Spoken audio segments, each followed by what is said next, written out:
2. Welcome back, WNST, Towson, Baltimore, and WNST.net.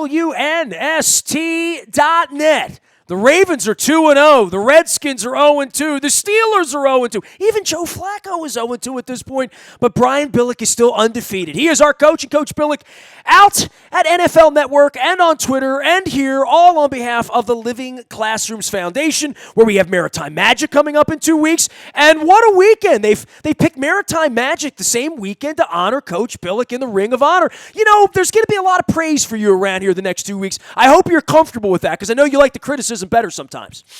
Yeah, criticism is more fun. It's hard to agree with it, but no, I'm looking forward to it. It'll be great fun. The family's coming in. Everybody's been so incredibly gracious as I run across people, and most people bring it up, and they're very congratulatory, and it's been great. Is this the highest honor that will be bestowed upon you, other than winning a Super Bowl and the money you've made and, I mean, high school Hall of Fame or whatever, but, I mean, for you, will this be sort of that one time to take a stage and make a speech or whatever that thing is that, I don't know. I mean, I know you to be more humble and you don't care about all of this stuff, but will this be the highest honor for you? Yeah, I think so, just because of what it represents. I mean, the permanence in the stadium. I take the relationship of the fans to the Ravens seriously. I'm a part of it on kind of the other side now, obviously, and it was great being up at the game on Sunday, and as the fans would come by and the excitement and seeing the excitement they have for it. So, yeah, I think there's something about, I don't know that it will hit me until I actually see it, but the permanence of my name in the stadium and with the other people that are up there, I think that's when it'll really become real for me and very humbling. Well, I mean, you've always been on the air with us and a part of the community. I don't think there's ever been 6 months where we haven't been doing something together, and you've been a part of Baltimore, all that. But especially this week was different, right? New quarterback, new everything. You're out in front of the stadium. Coach, I've been going there like it's church. You know where my seats are. You did the same thing as your dozen years of being a coach, walking around the city and walking the same way, seeing the same people, the same tailgates. That's all changed, man. I mean, the knee, as much as on the backside, and I know we talked about that 2 years ago, what it did to the stadium, what it did to the franchise. I couldn't give my tickets away last year. The stands weren't completely full on Sunday, but, Coach, I looked around. There were a lot of people there that never saw you coach the team. There were a lot of people there that never saw Ray Lewis dance. I saw young people, white people, black people, new people, but young people, not old people, different people in the stadium, and maybe even the people behind you screaming were people that don't even remember you as the coach. It's sort of the dawning of a new day, and Lamar sort of ushered all this in with a different kind of enthusiasm than the Brian Billick enthusiasm or the Ray Lewis enthusiasm or even the Joe Flacco enthusiasm. This is different, right? Yeah, and that's natural. I think you go through a transition. I've always said that a pro franchise is a living, breathing entity, and it changes, it morphs. It's going to change regardless. You know, when you talk, particularly when you talk about the personalities changing it, and I do think that this is a sea change in for lack of a better term, the Lamar Jackson era. If for no other reason, in doing the preseason, sitting with the players. You know, we talked specifically about, you go through a transition of whether it's a Jonathan Ogden or Ray Lewis, and Ed Reed, and then even more recently to lose a Terrell Suggs and a C.J. Mosley and an Eric Weddle on the back end. The leadership on this team is more eclectic. It's more of a team-based. You know what I'm saying? Well, there's not one jersey everybody wants yet, right? Yet. Which is good. And they talk about that. They take pride in that. And eventually maybe Lamar would grow into that, obviously, as he matures and gets older and, as you naturally do as a quarterback. But right now that leadership's coming from a wide group, even with the addition of Earl Thomas, who obviously is transitioning. He's a natural leader that way, Tony Jefferson. But that's a good thing. So that in itself has a different feel to it than when before you had, whether it was a Ray Lewis or an Ed Reed or Terrell Suggs, based personality. Well, let's speak to the success of Lamar through 2 weeks. I mean, obviously, it's the Miami Dolphins and the Arizona Cardinals. There were some hiccups. There were some passes missed. But we're all going to talk about that over-the-shoulder Hollywood Brown. Can we grind it out? Can we run? Now we're just going to go over your head, and we're going to do something back shoulder that most people thought he couldn't do. This kid is really driven in a young man's way about being passed over, overlooked, having people on television and radio and the Bill Polians say he's a running back, he's a wide receiver, he's not a quarterback. He really is moved by that. Now, where that goes this week in Kansas City and where that goes into the future, but I don't think you can help but stand and be impressed by what this young man's done, right? Oh, you have to be. And what's interesting is, and again, you have to qualify it against who they played. In Miami, obviously, it's just a horrendous team. So, yeah, you'd like to think that you could duplicate those numbers. And quite frankly, that's something they had to deal with coming in. Everybody thought they were going to score another 50 points against the Cardinals. And what I was impressed with was the fact that the balance, that even with a 120-yard rushing day, 16 carries. Now, keep in mind, if he averages that, we talked about this in the preseason, you're talking about a 200, 250 carry season for a quarterback. And that's why the Bill Polians of the world keep referring to him as a running back. And you saw Lamar burr up a little bit after the Miami game going, and 5 touchdowns, not bad for a running back. So you can tell he's sensitive to it because he wants to be a quarterback. But the fact that, okay, they had that kind of running day, and he represented, 80, 60% of the running attack, he also had a 37-throw day for better than 275 yards and 2 touchdowns, more importantly, no turnovers. So if you can keep that combination, and again, I don't think he's going to average 16 carries a game. I hope he doesn't, because that's a lot of carries. Like we said, the one hiccup in this whole thing is, can he stay healthy? And so far, so good, obviously, and he didn't take any huge shots on his 16 carries, but that's got to, that still is important. So the numbers that we're looking at, if they can sustain these numbers, the numbers from Miami are unsustainable. That's just not going to happen. But the numbers from the Arizona game, and Arizona's a decent defense, and you had to be impressed with the way they played them. These numbers, 23 points, 30-plus throws, I hope it's not 16 carries a game, but if it's 8 to 10, these may be the numbers, and that's a good winning formula. Head coach Brian Billick going into the Ring of Honor 2 weeks from now. We're going to be writing, talking a whole lot about him with a lot of his compadres and peers that are in my phone. They Del Rio, Marvin, they're all like, no, I'm not doing your radio show this week. We're going to wait for the Brian week. So I'm just letting you know, Coach, your ears are going to be burning down on the Eastern Shore. You can find Coach Billick out on Twitter and, of course, anywhere Living Classrooms doing their work, including Maritime Magic, the weekend of the Ring of Honor. You can still get your tickets out there at livingclassrooms.org for the biggest party of the year.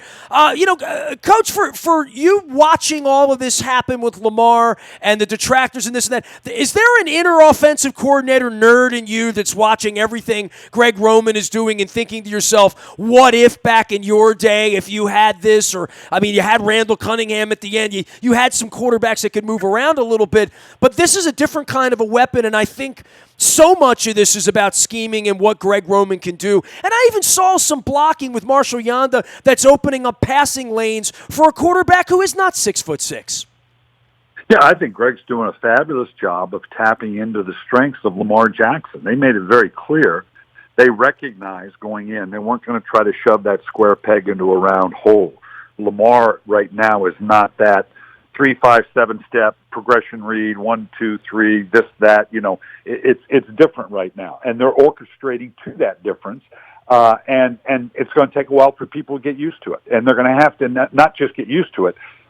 It's not like there's a template to stop Lamar Jackson in this offense. You got to have some pretty good personnel. But clearly, go ahead. Well, I was going to say, clearly, you have to have the ability, in my opinion, with just a 5 or 6 man rush, preferably 5, but you can get there with 6, to where you can keep him contained in the pocket and make him do everything from there and make him run from there. Now, that's easier said than done, because what that does, if you do, that allows you a lot more latitude on the back end to play some different trap zones, rotated zones. You want to be careful about playing pure man, because if it's pure man, that simplifies it for the quarterback. And he can find a matchup, and he's got a lot of different matchups. That's the other thing. He's going to so many different people, and that's a good thing. So, but there's not a lot of teams that can do that. I don't know that Kansas City can do that this week. So this thing could be a track meet, and it's going to challenge, obviously, that Kansas City offense as the real deal, and it's going to challenge even this really good Raven defense. So this thing could be a track meet in Kansas City, but somewhere along the line we're going to play a defense that's pretty good, has a capability, and to see how that matches up, because that's what you're going to be looking at as to, okay, that's all well and good, but what happens when we get to the playoffs? So that you don't have a repeat of what happened with the Charger game. And so we're going to see that evolve. Well, you want to go back to the beginning, because you started to coach speak up about when you get a quarterback, what you're looking for and seeing reads and what your drops are and all that stuff. I would say 95% of that for you as a quarterback coach, an OC, a head coach, when you're with any Kyle Bowler, any Chris Redman, any Jeff Blake, any quarterback you ever had, it was sort of the same way, right? You sort of coached them all very, very similarly to do similar things, because 95% of them did it that way, right? I mean, even as a coach, that's the way you were coached to coach them, right? Yeah, but it's different. When I had Randall Cunningham, and not so much when he was here, but when he was in Minnesota in that 15-1 year, it was the recognition that Randall was not a read progression. If the defense does this, the Tom Brady, Peyton Manning-esque type of quarterback. Randall had an elongated throwing action, which concerned people because you think it's going to be late. Randall had great anticipation, but based on what he saw. And I think, and certainly, although we didn't use him in that capacity because it was the latter part of his career, it was very important for Randall to do it from the pocket as a quarterback. He didn't want to run, not only because he was the later stages of his career and he knew there was a vulnerability, but he wanted to put away the naysayers and say, well, you're really not a quarterback. It's the old, are you an athlete that can throw, or are you a quarterback that can run? And that's what Lamar is dealing with right now. You can tell with that little bit of a chip on his shoulder, no, I'm a quarterback. And so I equate the two in that, and right now Lamar's performing brilliantly, his ability to throw what he sees. And there's got to be some anticipation in there. I don't know, and I've never worked with the man. I don't know that. And if he could sit down and say, okay, in this defense, this happens, that happens, the safety goes here, it means the corner's there, and here's the void in the zone. I don't know if he processes it quite that way, but he throws what he sees, and he has a great sense for what he's seeing. And Greg Roman, because of the running game, because they're so unique in the way they're spread out, he's creating some of these clear visions for him to see and throw. Steve McNair was that way. He was very much a perceptual thrower in terms of, I don't know if he could, again, outline and draw up on a board where everybody on the defense was based on the type of defense they're playing, but he visually could see, okay, I've kind of been here, and if this guy does that, then there's probably an opening over here. So it was a very perceptual way of throwing the game. I think that's probably where Lamar is right now. He is our head coach on behalf of the Living Classrooms Foundation. Brian Billick can be found out at Coach Billick. He will be found 2 weeks from now. Hopefully the Ravens will be found at 3-0 with the Browns in town. We're honoring the coach and the Ring of Honor and all the good stuff. I know they're doing a big event down at the park in South Point on Saturday. My wife and I are planning on attending that. A lot of alums will be back. If you're tuning into us here or out in the Bayou, Toyota.com Audio Vault, you know of my special relationship with the coach. We're going to be having lots and lots of coaches' friends on to reminisce. But, boy, we got a lot to talk about in the here and now, don't we? And I think that Pittsburgh stinks, and that right now at least, and where the Ravens are and going out to Kansas City, this is the game of the week, right, Coach? I mean, suddenly Lamar Jackson is the one that all the national people are flooding the press box to see, and I think that this is one that the whole league's going to be watching this one this week, right? Yeah, matchups. Same reason I was doing the pregame for the NFL Network in Baltimore yesterday, or on Sunday, was because of the matchup between Lamar Jackson and Kyler Murray. Well, what do you think it's going to be next week in Kansas City when it's Lamar Jackson and Pat Mahomes? And so this is just going to carry out all the way through the season, particularly as they continue to do well. And now you got to be careful of it, but you really don't address it because it's, the coaching mantra. It's just one game at a time. We're just about the Kansas City Chiefs. Then the next week, we're just about the Cleveland Browns. But you're right, the rest of the division doesn't look real good right now. So you could have this division put away pretty early by way of the playoffs. that 9 wins may do it. Coach, that never happens around here. Not in your era, not in John's era. We never have the 06 pretty good, right? But that's not what we do around here. It's always harder than that, even when it looks easy, right? Sure. And it likely will be, but the way it's shaping up, and some of these teams are struggling. So the point I'm making is that then that's going to be the next challenge for Coach Harbaugh and that entire team is once you kind of cascade towards this, let's say it kind of goes that way. Well, then it's just strictly about the playoffs. But how does that work versus that mantra? No, we're just all about boom. Okay, we're just all about the Cincinnati Bengals in week whatever it is, 12, 13, or 14, and they're sitting there at 4 and whatever. It's a challenge to keep your focus at the task at hand when these things are going that well. I think you and I have both known Eric DeCosta so long that, to talk about affection for him or who he is or him sticking around for all of these years to all of, opportunities abound everywhere, that he's taken over this thing. We're 2 games into the Eric DeCosta era, right? I mean, as much as it's all felt like sort of the same thing with Ozzie and the team has sort of wanted to blend it that way. Boy, the decisions of this offseason certainly look good, right? The deep depth in the secondary that they currently need with Jimmy Smith and no Tavon Young, the signings of Ingram, the belief in Lamar Jackson, the weapons put around him, Hollywood Brown, signing Earl Thomas, the kind of player Judon and Humphrey are becoming at this point. It's all sort of been envisioned this way. Eric looks pretty good right now, doesn't he? Yeah, and it goes beyond. Too often we look at general managers and we look at individual choices. This was a good pick, that was a bad pick. And rather than in the totality. And what you just outlined, I think in totality, the plan that they clearly implemented, because it's not a matter about just one player. It's about, doing all the things you just laid out. So far the plan's going pretty good, and it's very well thought out, and it has integration to it. It's, at the end of the day, you just get the best players you can. But there is a factor where it's going, okay, how does this player, and that's an integration between Eric and the coaching staff. What is it you want? What is it we want to do? And what player represents that? That's the strength of a New England Patriot program. Yes, you want to get the best athletes you can, but at the end of the day, when you're picking through players where there's not maybe a lot of difference, it's okay, but does this player, what purpose does this specific player have for us in what we're doing offensively, defensively, or special teams? Well, you were a tight end at BYU. You love tight ends. I mean, I was in the Wednesday media day last week in the locker room, and to see Nick Boyle and Hayden Hurst, who was the first-round draft pick, and Mark Andrews, who wasn't, who's been the more productive, to see those guys, that's a good room. And I could hear guys like you and Ozzie and Eric saying, we need a good room. We need a good room of tight ends. We need a good wide receiver room. We need a good running back. We needed a veteran running back to settle down this quarterback.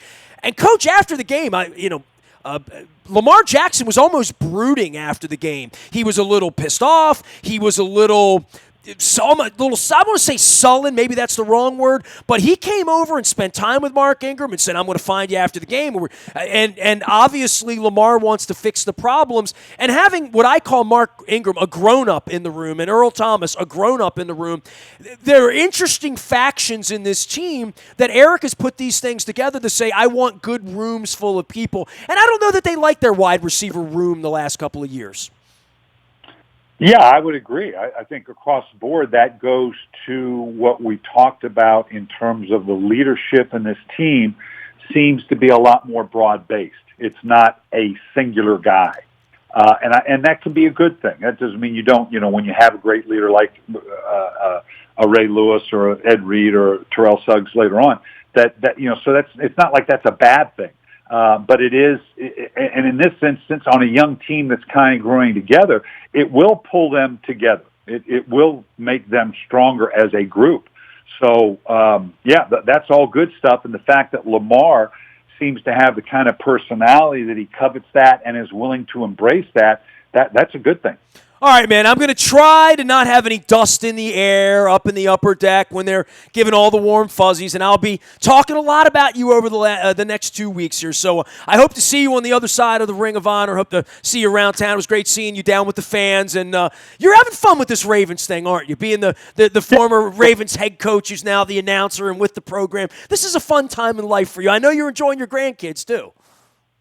Yeah, it is fun. Although I went up, I got to tell you, after I did the pregame stuff for the network, and I went up to the press box and did the first quarter or so, or the pregame with Jerry and JJ on the radio, which was great fun, and just talking about the Ravens, and then went and watched the rest of the first quarter in the press box, and just sat back there and that was creepy.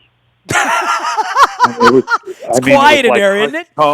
It was like hushed tones. I was visiting with Tom Matty. I hadn't seen Tom in a long time, and so it was great to see him. And of course, he's a Ohio State guy, and my daughters are in Columbus and the whole thing, and it's great. And so I'm visiting with Tom, and a few of them looked over at me like, "Hey, you can't be." I felt like I was in the quiet car. Whoa! You've never watched a game in the press box? Like seriously? No, never been. It was so quiet, which I understand they're working. But I that was going to be your gig back at BYU when you had the pencil and the typewriter. Remember? It was creepy. I'm going to let Kevin Byrne know you think his press box is creepy. Yeah. No, Kevin can be pretty creepy too. I'll tell you. It was great fun. It just felt creepy. I saw Kevin parading you toward Jerry Sandusky, and you had your suit, and your hair was all messed up. You were out in the heat all day. And I said to Kevin, 20 years later, you're still shuttling Coach Billick to where he needs to be. And telling me what to say. Yeah. Hey, man, love you, appreciate you. See you in 2 weeks. And, hey, I hope the Ravens are 3-0 by the time we get there, right? We'll do it. There he goes, Coach Billick. You can find him living classrooms, Maritime Magic, South Point, doing the Ravens thing, pre-gaming it, NFL networking it, and always sort of clever, as you can imagine, out on Twitter as Coach Billick. You can find me out in the bay at Toyota.com, audio vault 24 hours a day from anywhere in the world on your mobile device by downloading the TuneIn Radio app. We do come in crystal clear from anywhere in the world. We're going to be doing a lot of love for the coach over the next 2 weeks. I got people lined up like planes at LaGuardia wanting to come in and tell Coach Billick stories. I don't think it's going to be quite a roast. Maybe it will be when Marvin gets here and Jack Del Rio. I'm not sure. If I find Rex Ryan and Gary Zahner, Rick Neuheisel. We're going to have some fun around here over the next couple of weeks talking about Coach Billick. I'm looking for Jim Fossil. I'm looking for all sorts of friends of Brian and co-workers of Brian to talk about Brian and our days here. So Wade Harmon's on Hotline too. Nasty at WNST.net finds me. Facebook, Twitter, LinkedIn, Snapchat, anywhere you are. Luke's in Owings Mills. Baltimore Positive is downtown at Fadley's on Thursday with Brandon Scott, Baltimore City Council President and mayoral candidate, along with Don Moeller. We're doing Baltimore Positive, Sarah Heminger, Reverend Al Hathaway out there. Lots of great stuff that we're talking about making our city better. It's always better when the Ravens are 2-0. And my lava lamp from Sporticulture is flowing with purple magma, just like I'll see in Hawaii. We are WNST.net, AM 1570 and WNST, Towson, Baltimore, and we never stop talking Baltimore sports.